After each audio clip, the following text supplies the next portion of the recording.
Ciao a tutti, homebrewers e appassionati. Qualche settimana fa vi ho parlato dell'esperienza di fare una cotta nel birrificio dell'istituto agrario del mio paese. Un mese dopo abbiamo fatto una seconda cotta e pochi giorni dopo abbiamo imbottigliato la prima produzione.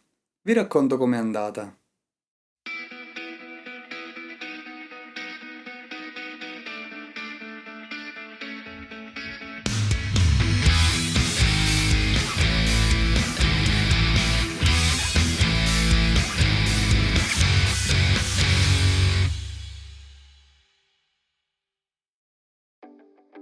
Avevamo previsto delle materie prime extra per fare una seconda cotta dopo la Blonde Ale e abbiamo deciso di fare una birra rossa di impronta belga di gradazione medio-alta che non si discostasse troppo dal carattere della prima, quindi stesso lievito S33 che non è molto attenuante e lascia un buon residuo zuccherino, quindi conto di raggiungere più o meno la stessa OG della prima con i soli malti e poi salgo con una buona percentuale di zucchero. Non sarà quindi una birra tipo double, ma ho puntato più su una Special Belge, stile storico di birre ambrate di Anversa. Lo stile è puramente indicativo, non è da ricercare in modo fedele in questo caso. Come malti base, un mix tra 53% di Pilsner della Dingemans e 32% di Munich, in modo da spingere un po' più sulle note maltate di caramello. Come malti speciali, 4% di Cara 200 e 1% di chocolate della Fawcett per salire un po' il colore senza esagerare con le note torrefatte. Il restante 10% sarà aggiunto come saccarosio in tumultuosa.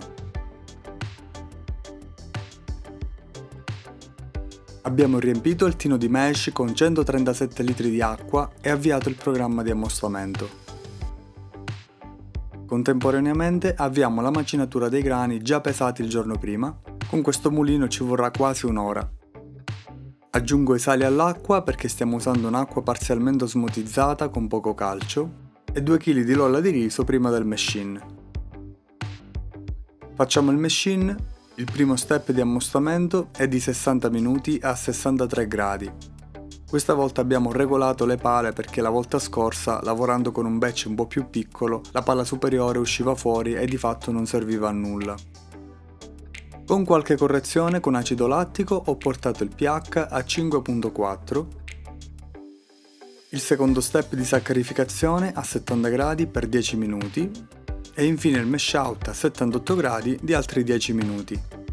Arriviamo a una OG di 1,73 e ci prepariamo per la filtrazione e lo sparge. Abbiamo avuto un problema al trasferimento, si è creato un blocco all'uscita del tino di mash e abbiamo dovuto trasferire prelevando dall'alto e in parte manualmente. Stiamo cercando di capire se può essere dovuto a una macinatura troppo fine. La mia impressione è questa. Anche durante la filtrazione, ad un certo punto le trebbie hanno proprio bloccato la discesa di mosto e abbiamo dovuto smuoverle manualmente. Trasferiamo a poco il mosto filtrato nel tino di boil e dopo lo sparge arriviamo finalmente in bollitura. Bollitura di 60 minuti, luppolatura in amaro con 250 g di Northern Brewer da 7,5% di alfacidi che cederà 24 IBU. 150 g negli ultimi 10 minuti che cedono altri 5 IBU. Aggiungo anche il nutrimento per il lievito che si troverà a fermentare un buon 10% di zuccheri semplici e 6 g di Protafloc. Finita la bollitura trasferiamo il mosto ancora caldo nel tino di Whirlpool e completato il trasferimento facciamo ricircolare con la pompa ad alta potenza un paio di minuti e poi spegniamo e lasciamo agire il Protafloc. Qui aggiungiamo l'ultimo luppolo in aroma, 250 g di Saz da 3% di alfacidi.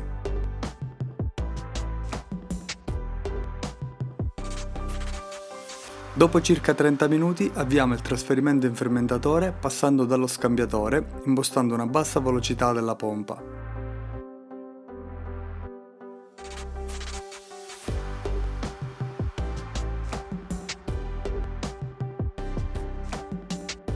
Densità iniziale di 1,53, 4 punti più bassa del previsto, ma già ci stiamo avvicinando a conoscere meglio l'efficienza dell'impianto. Non si può non notare la limpidezza del mosto che è veramente ottima, un bel lavoro su questo aspetto. Abbiamo inoculato 100 g di lievito fermenti SS33 reidratato poco prima e abbiamo attivato il chiller che in pochissimo tempo ha portato il mosto da 27 a 20 gradi per l'inizio della fermentazione. Al terzo giorno ho misurato la densità che è già molto bassa e ho preparato 5 kg di zucchero che abbiamo sciolto in poca acqua e fatto un po' amalgamare. Con lo zucchero lo G totale della birra dovrebbe essere di 1,67. Pochi giorni dopo ho misurato un FG di 1,16 che è risultata poi essere stabile. Dopo 2 settimane abbiamo quindi avviato una lagerizzazione che durerà altri 15 giorni e poi verrà imbottigliata. Nel frattempo abbiamo imbottigliato la Blonde Ale, la prima produzione. Per la rifermentazione in bottiglia ho optato per una scelta che non è sicuramente la più pratica in birrificio, ma non avendo un tino di priming e volendo comunque evitare questo passaggio, ho scelto di fare il priming in bottiglia esattamente come faccio in casa. Ho preparato una soluzione di priming con acqua e zucchero, una volta raffreddata ho aggiunto il lievito F2 con le stesse proporzioni che uso in casa di 0,1 grammo litro. Abbiamo aperto la valvola del fermentatore e trasferito la birra nella stazione di imbottigliamento, dove una pompa preleva la birra e la porta in una vaschetta con dei sensori che automaticamente mantengono la vaschetta sempre piena. Con le bottiglie già pronte in fila nel frattempo ho eseguito il priming con la siringa automatica con obiettivo di 2,5 volumi di CO2 per litro. 2 ragazzi prelevavano le bottiglie con il priming e le posizionavano sull'imbottigliatrice ed infine passavano alla tappatrice. Le bottiglie sono state tenute una settimana a temperatura ambiente e dopo questo tempo abbiamo stappato la prima per verificare la carbonazione raggiunta.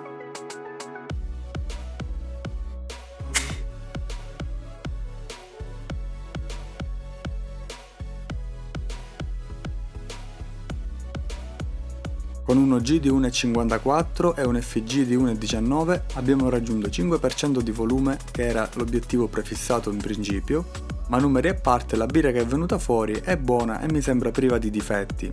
Ha una forte dolcezza di base, esteri fruttati presenti e una pulizia generale.